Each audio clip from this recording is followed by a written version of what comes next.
Dee.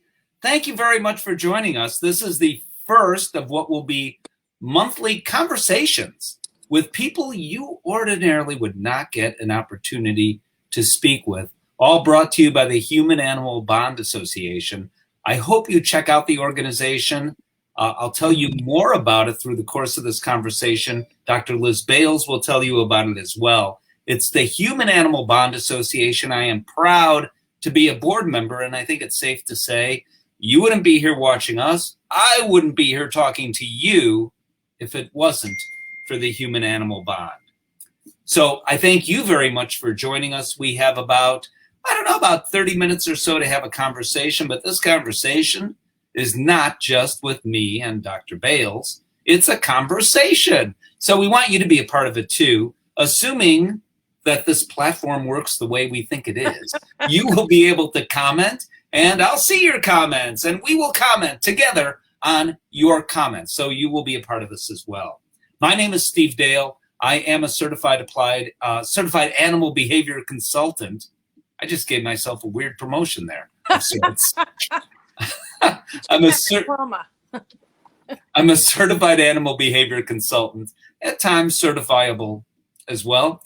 I'm on the radio, I'm on television, I write and contribute to books about pets. You can check out my website, that's stevedale.tv, if you want to learn more. But this conversation isn't about me, it's about cats. And we are talking with literally one of the nation's experts. You know, I set this up as saying, can your cats love you even more than they do? And if so, how to make that happen? And I thought actually of the title around the same time as I thought, okay, what speaker can represent that better than anyone? That, in fact, is Dr. Liz Bales. We'll be talking about enriching cat environments. I am certain of that. I'm certain we'll be talking about activating their prey drives, all indoors, what we can do to make life better. Not that life isn't great right now, but even better for our cats. Dr. Bales is an entrepreneur. She's a veterinarian, a feline veterinarian. She's a volunteer with the Human Animal Bond Association. And most of all, she's a friend of mine. So I do welcome Dr. Liz Bales here. We could talk about horses because I know Dr. Bales is a huge horse lover. We won't. We'll start with talking about kind of how I set this up, Dr. Bales. So it's a question I get asked all the time. You must too. Do our cats really love us? If so, how do you know? You know, I know people want to know the answer to that question. And I think the simple answer is yes. But and they love us a lot. But cats have a very different worldview than humans do. And dogs have a different one than that, and horses have a different one than that. And it's sort of like what our very motivations for how we see the world, how we feel safe, what we need are really different. So when we look at a cat's world through human eyes, we get a lot of stuff wrong. It's like we're translating with the wrong dictionary. When we want to think about how our cats feel about us, we have to see about how do they feel about anything? How do they feel about the world? How are they hardwired to experience things? And when we understand that, it just helps us understand them a little bit better. A little bit better. What, you know, you and I have had a lot of conversations about the human animal bond is a two-way street. So it's not just like, love me more and more and more. It's like, well, okay, yes, that would be lovely, but what do you need in this relationship? What does your cat need in the relationship to be as happy as you want to be? Or as you want your cat to be. So I already have a question. People can reach you now every different way. So you can comment right here, friends. But people can reach me through instant message as well, obviously. And that's what's happening. So Lydia wants me to ask you this question. What can we do more for our cats than anything else to help them to love us more? Her exact words, what can we do more than anything else? Now, before you answer, yes. I suppose give them water, give them food. I mean, we need to do that. So above and beyond that, So I'm so glad you brought up those two things, because when we think about meeting their minimum needs, we think water, food, litter box, done. And the number one thing that we can do to help our cats love us more is meet their minimum needs. Like tonight, Steve, if you came to talk to me and you hadn't had a shower in 3 days and you hadn't eaten in 2 days and you had a big fight with your wife right before you got on the air and your hat was too tight, how would you feel about talking to me? You couldn't really focus, even though we're good friends. You know, you would be very distracted. You'd be very uncomfortable. You might be a little short-tempered or cranky.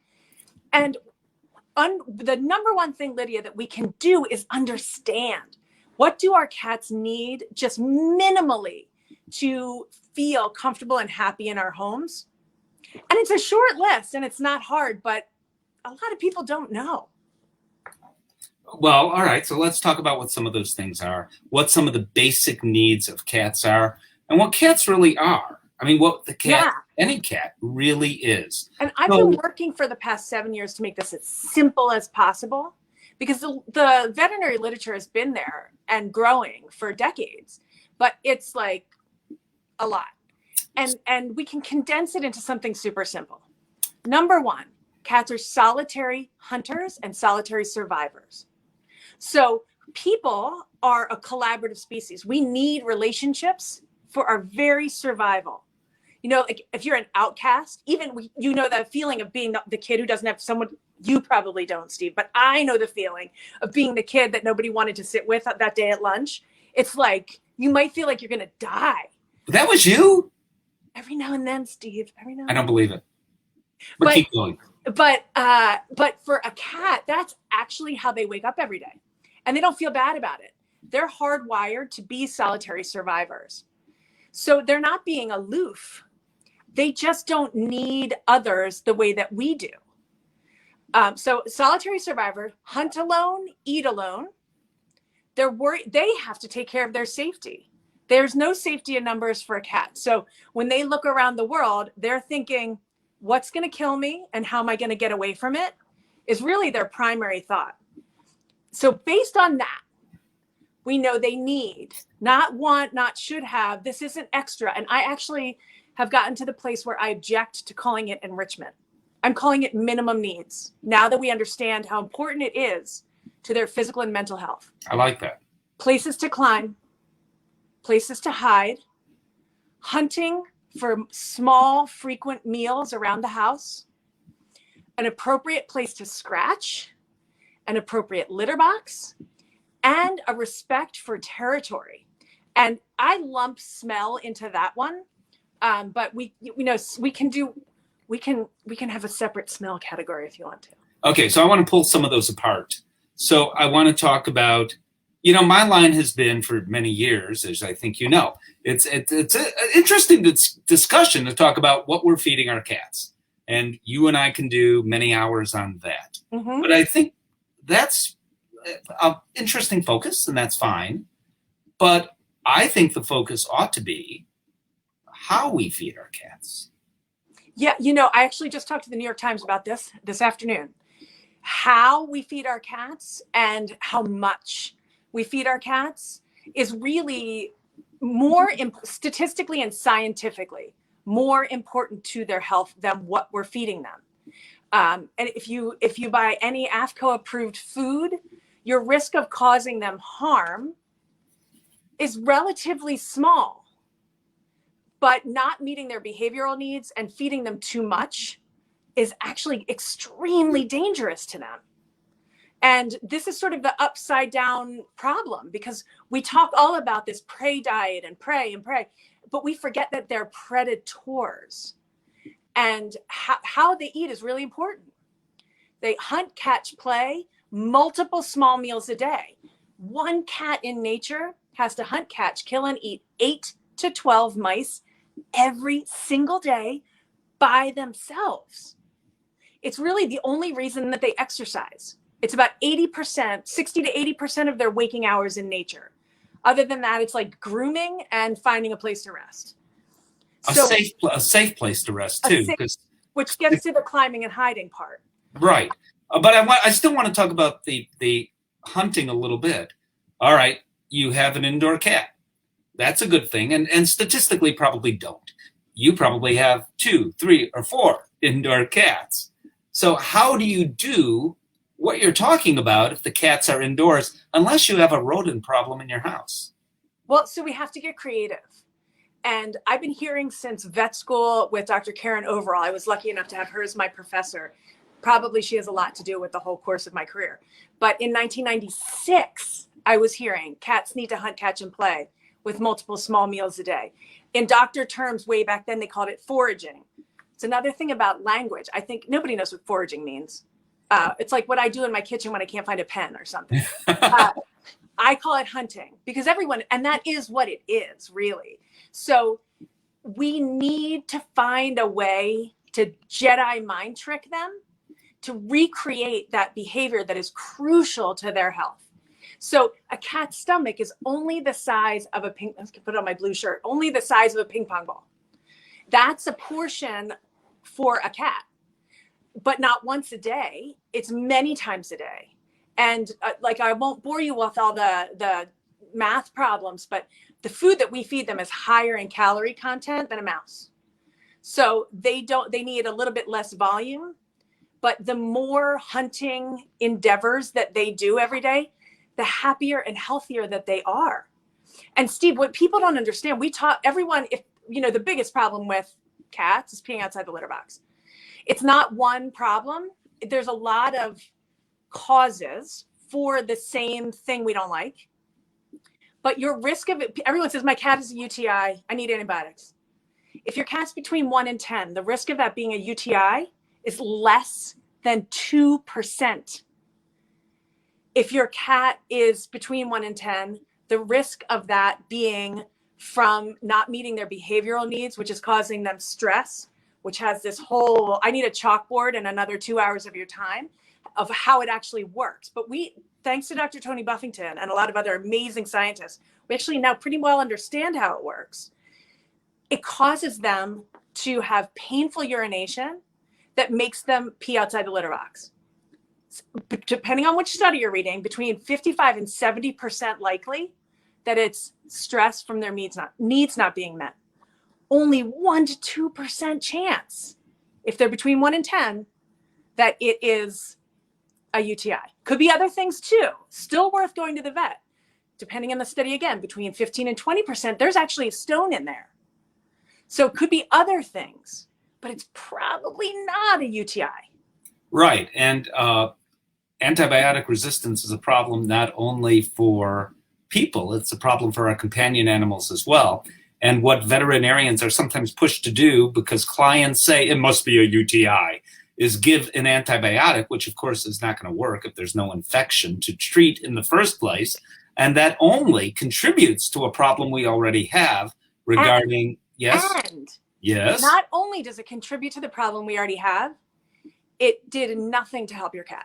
Exactly. And by the way, there's a new test from Antec, one of the diagnostic labs, to discern if there really is an infection or not in the first place. All right, so we're talking about the human-animal bond.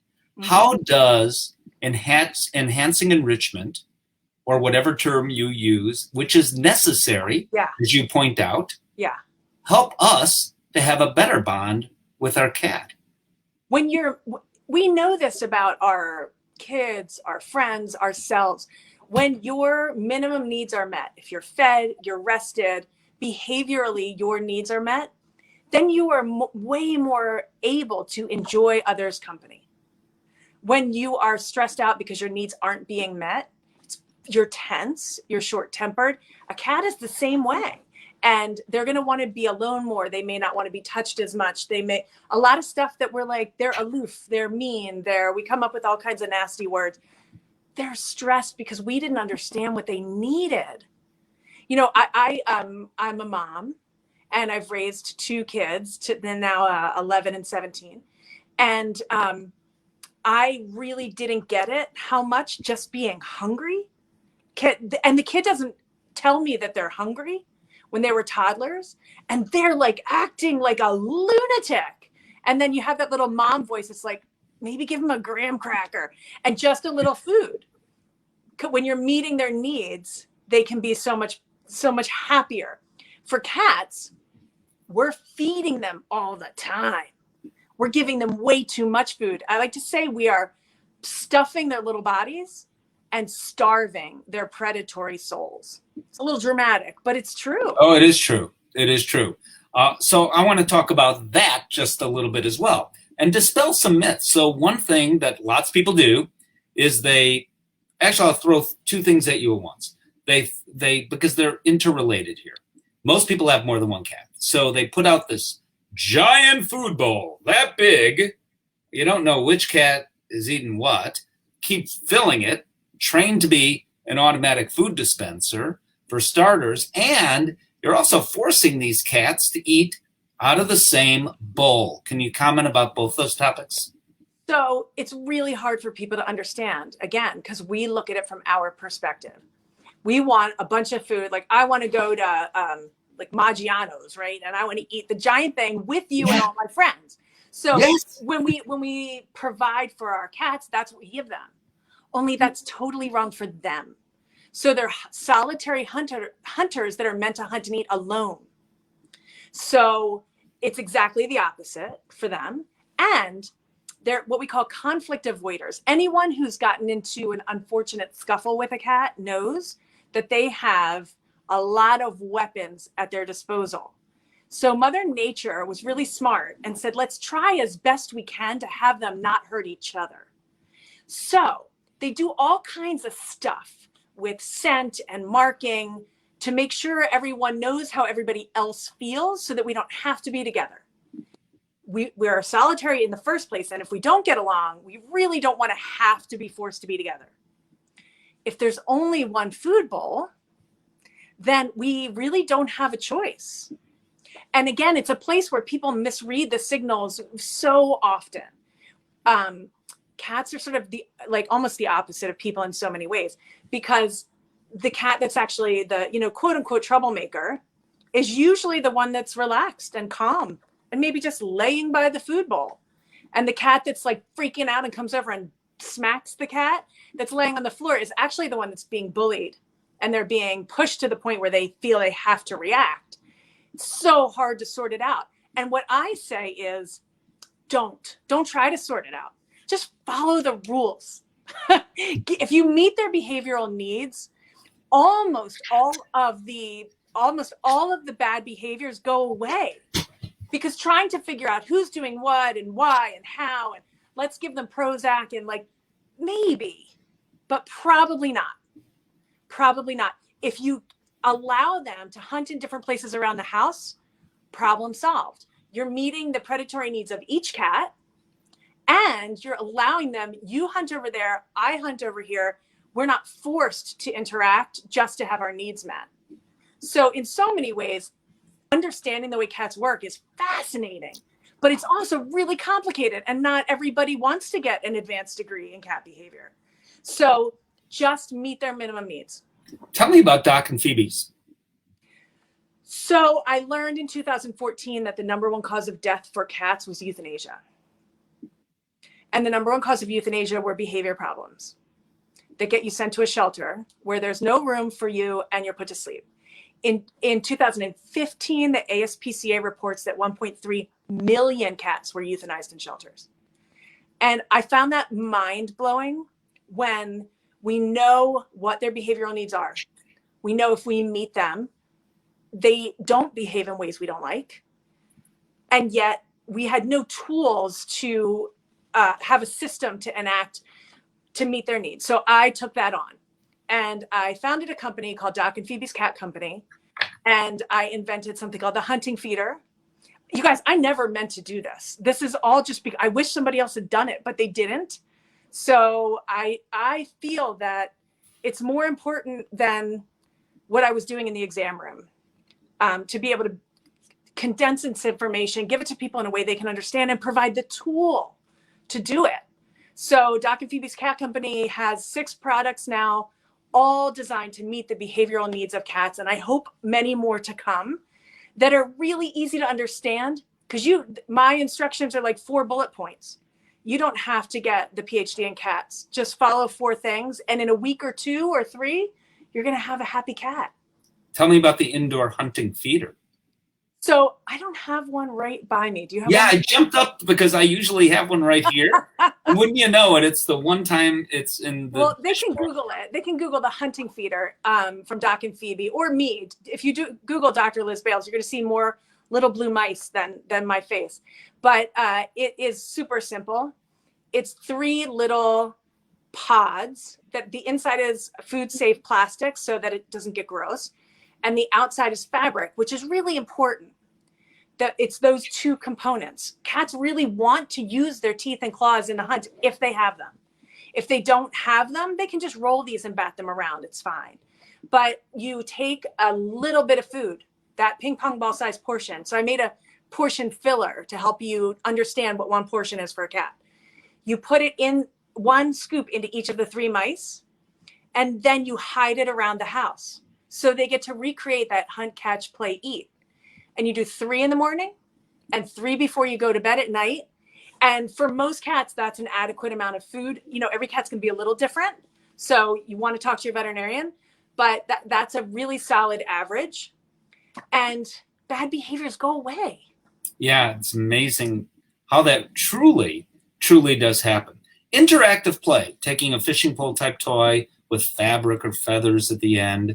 How important is that for, I believe, many reasons, but one of those is the human-animal bond. And if you can explain how playing with a cat, you're over here, over there, that's you, this is me. The toy is over here with the feather, no, over there, over here. Well, you know what I mean, with the feathers on it, and you're way back there. How does the cat then better bond with you? It turns out they do talk They about do a lot. They do a lot. And it's so hard for us because to us, play means we're right on top of each other. You know, we're wrestling or you're tugging the Frisbee with the dog. And so when it's this sort of distant but together play with the cat, we're like, huh. But what you're doing is you're recreating the prey experience for them, a distance from your body, but that's how they interact. And so they're able to spend time with you to be really engaged and active, which, you know, stimulates all kinds of great hormones. And I love to remind people to finish it with a treat. And we got to think about hunt, catch, play, eat. So if you're playing with your cat and you have that hunt, catch, play, and you don't finish it with a treat, then they can stay sort of jazzed up and then then they don't really have all the signals to calm down. So you play with them. When you're finished, you want to let them catch whatever that is. And if you're using a laser, do them a favor and end it on a thing that you would like for them to play with, like a feeder or a sock or something that doesn't bother you, and let them catch it and finish that. It really is a neurochemical cycle that they need. And then they're going to catch that and then be with it for a minute or whatever. They get to decide how long they need that. And then the food treat, and it completes the cycle. And then they're like, okay, let's hang out together. Now, Gretchen wants to know, she has a question right here, right there, Hi, right there, that I know you will like.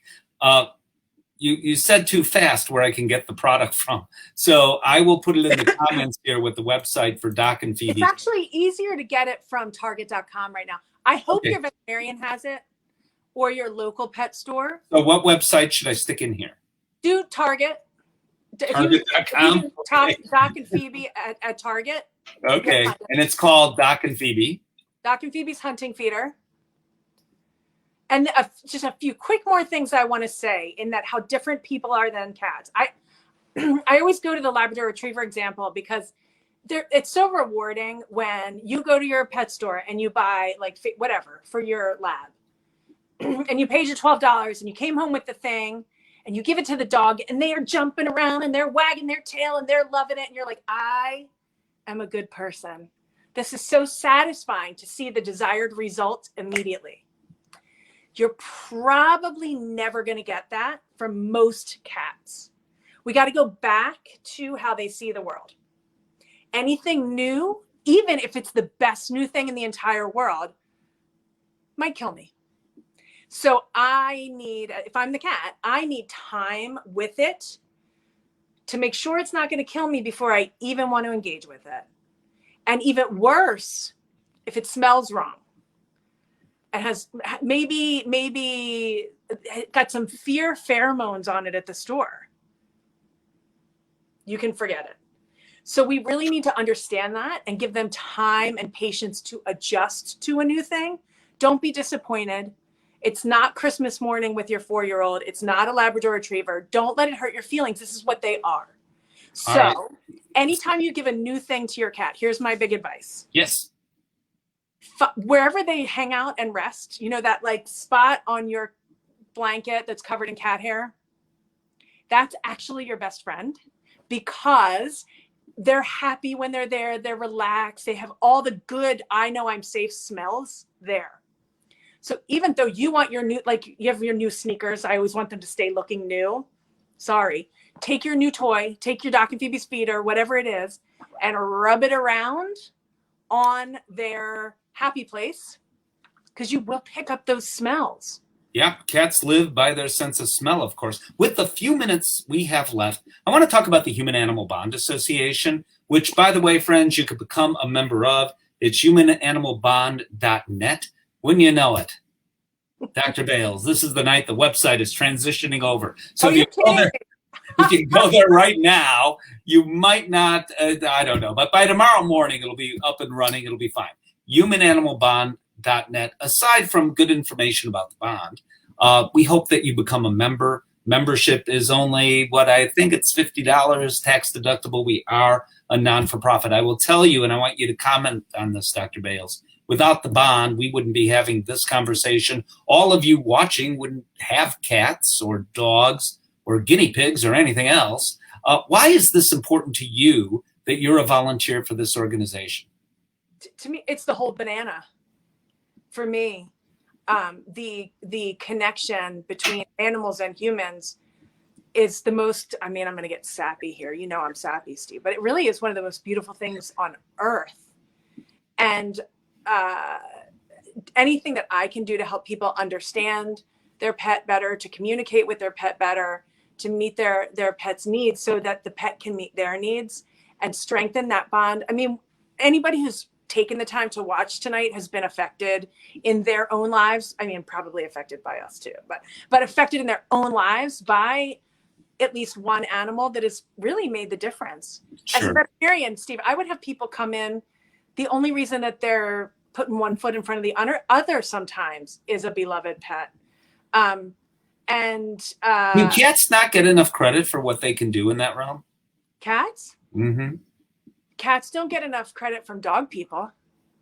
Okay, that's a good answer, I suppose. I don't think they get enough credit, period. They don't get enough credit in the media. They don't get enough credit in the pet store.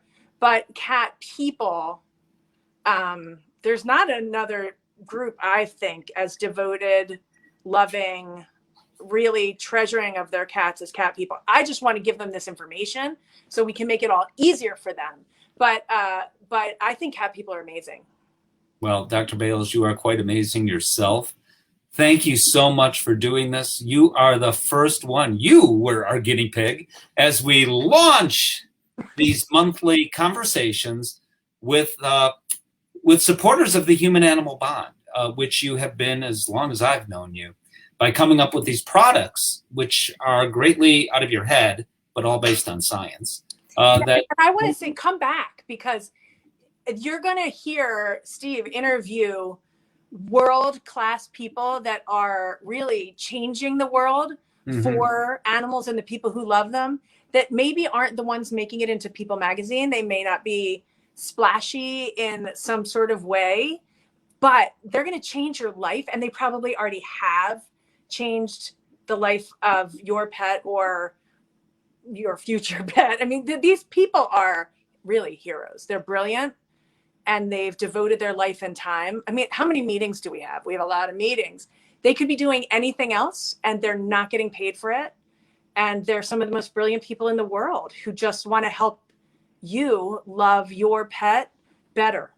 And we've got a great surprise next month. It's not about a pet, but yet it's about a bond that we have with an animal that actually impacts us more, maybe, than any other animal on the planet. We'll do that next month. For details, I'm so excited. I'm not telling anymore.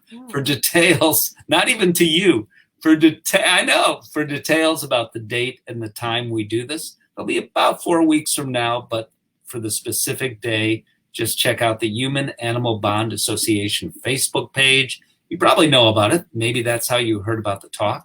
Otherwise, we hope you join the Human Animal Bond Association. But what's easy to do is simply to like the Facebook page. Once again, Dr. Bales, you're amazing. Thank you so very much. Thank you, Steve.